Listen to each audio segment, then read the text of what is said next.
والصلاة والسلام على سيد الأنبياء والمرسلين إمام المتقين قائد الغر المحجلين مولانا مولى الثقلين سيدنا أبي القاسم محمد صلى الله عليه وعلى آله وأصحابه وأزواجه وذريته. رب اشرح لي صدري ويسر لي أمري واحلل عقدة من لساني يفقهوا قولي. يا ربي, we are coming to you, inshallah. We are continuing this series, preparing for Ramadan series, and this is the third episode, inshallah, where we left off from Kitab Asrar al-Sawm, Asrar al-Siyam, the secrets of Siyam, from Kitab Sayyidina Imam Ghazali.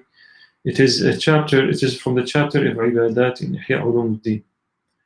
And we reached last time about why fasting is different from any other ibadah, from any other worship. What makes it different?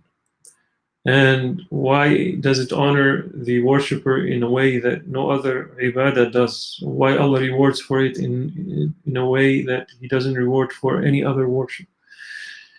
And we said that one of the reasons is that Sawm is to leave, to be still, to restrain oneself, not to do anything. So there is no outer form for fasting. Fasting is something that one does between him and his Lord. It is completely, no one sees any signs that you are fasting. And so, kafun wa tark wa huwa fi nafsihi sir, and it is a secret in itself, that fasting, when you're fasting, no one knows. When you're praying, they know. When you go to Hajj, you know. When you give sadaqah, someone knows. When you give your zakat, they know. Everything, those ibadat include an action, an outer action form. But fasting is just something that doesn't include any outer performance of action. So no one sees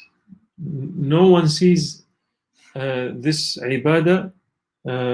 It's between you, completely between you and Allah subhanahu wa ta'ala. وَالصَّوْمُ لَا يَرَاهُ إِلَّا اللَّهُ عَزَّ وَجَلَّ.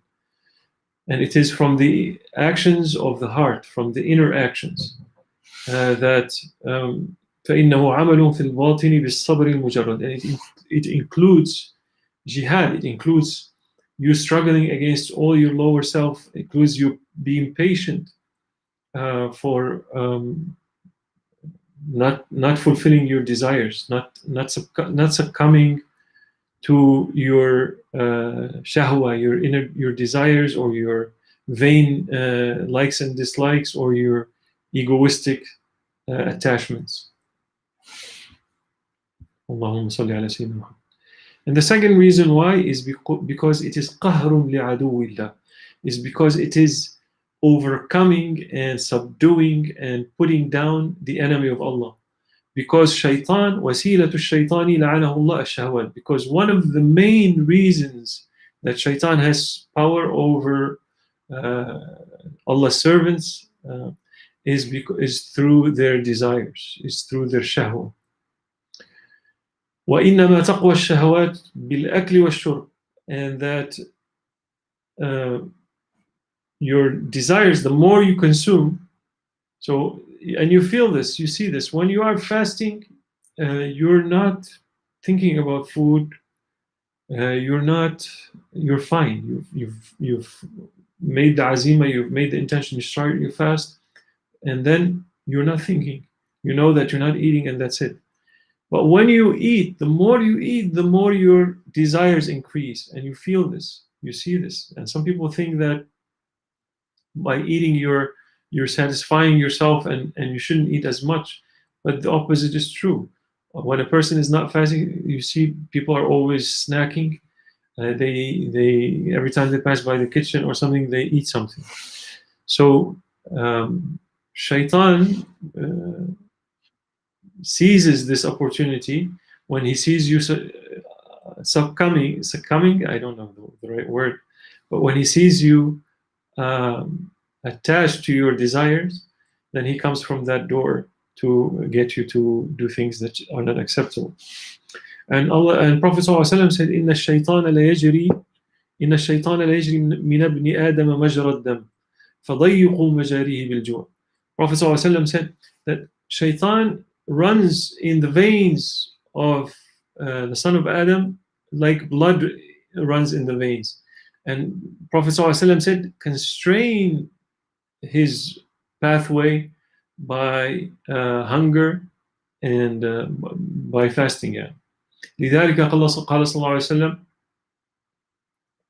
لعائشة رضي الله عنها وأرضاها اللهم صل على سيدنا محمد داومي قرع باب الجنة. He said to Sayyida Aisha رضي الله عنها وأرضاها, Aisha,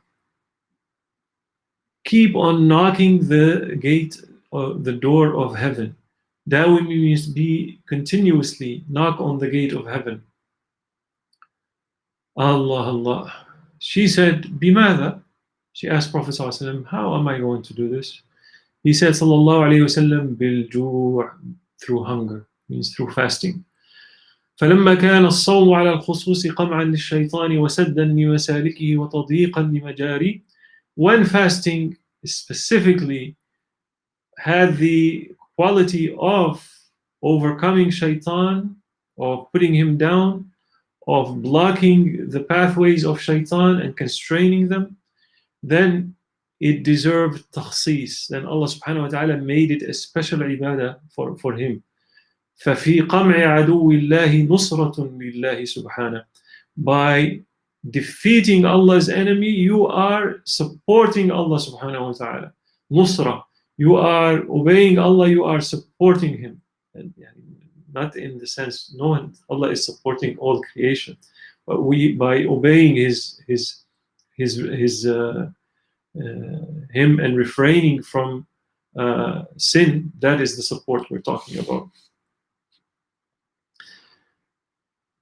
And Allah subhanahu wa ta'ala says in the holy verse, وَنَاصِرُ اللَّهِ تَعَالَى مَوْقُوفٌ عَلَى النُّصْرَةِ لَهُ.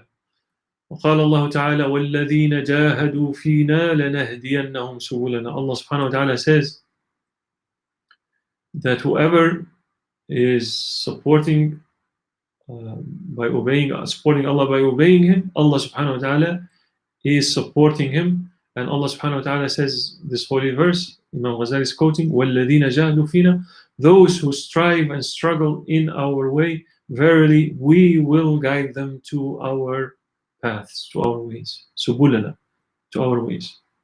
That's in Surah Al-Ankabut. وقال تعالى إن الله لا يغير ما بقوم حتى يغيروا ما بأنفسهم. Allah subhanahu wa ta'ala says in another verse in Surah Al-Ra'd, Allah does not change the condition of a human being, the condition of a people, until they change the condition within them, themselves. وَإِنَّمَا التَّغْيِيرُ Allahumma salli ala Sayyidina Muhammad. And that change is to restrain one's desire, because it is marta'u shayatini wa mar'ahum. So if you want Allah to support you, if you want Allah to bless you, if you want Allah to reward you, you have to restrain your desires, because it is the playground of devils. It is the grazing ground of devils. So as long as you make it fertile through your desires, through giving in to your desires, you're making that playground and that grazing ground fertile for the shayateens to come and graze. And as long as they are coming and they are in those grazing fields of yours, then لم ينكشف للعبد جلال الله سبحانه. Allah subhanahu wa ta'ala, as long as the shayateens are playing in your fields and in your playgrounds, Allah subhanahu wa ta'ala is not going to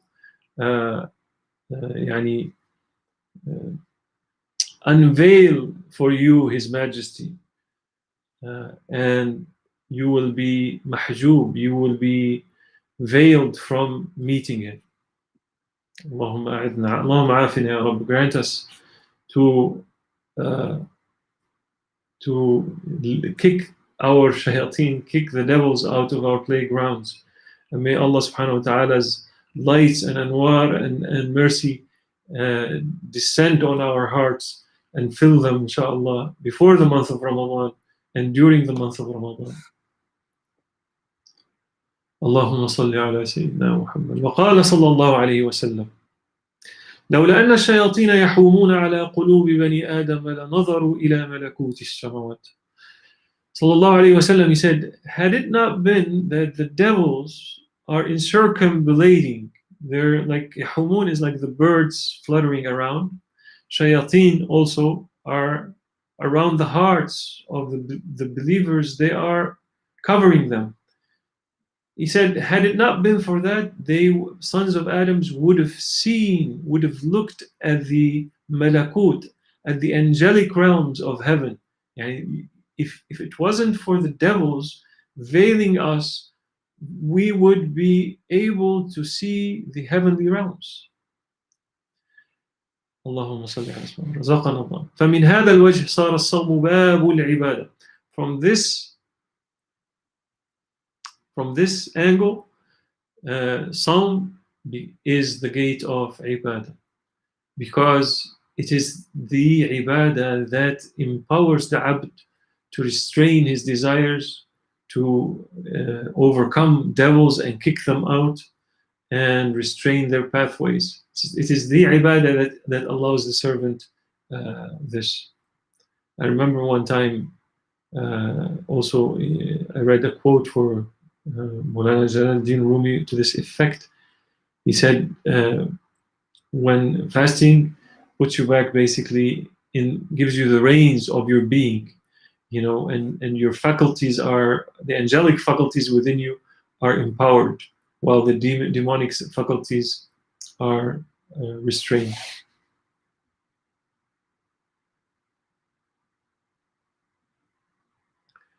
And so it is the gate of ibadah, and it is junnah. Junnah means it is a protection, it's a safeguard. وإذا عظمت فضيلته إلى الحد فلا بد من بيان شروطه الظاهرة والباطنة. He said, and then Imam Ghazali goes on to say, since, as we explained, the magnificence of this ibadah, the greatness of this ibadah, the importance of this ibadah, then we have to clarify the conditions, the outer and inner conditions, through mentioning its arkan, the pillars of fasting, and it is sunan, it is recommended sunnahs, and it is conditions, inner conditions. And we will, inshallah, do that in the next session. ومن الله التوفيق. اللهم صل على سيدنا محمد عدد من صلى عليه. الفاتحة.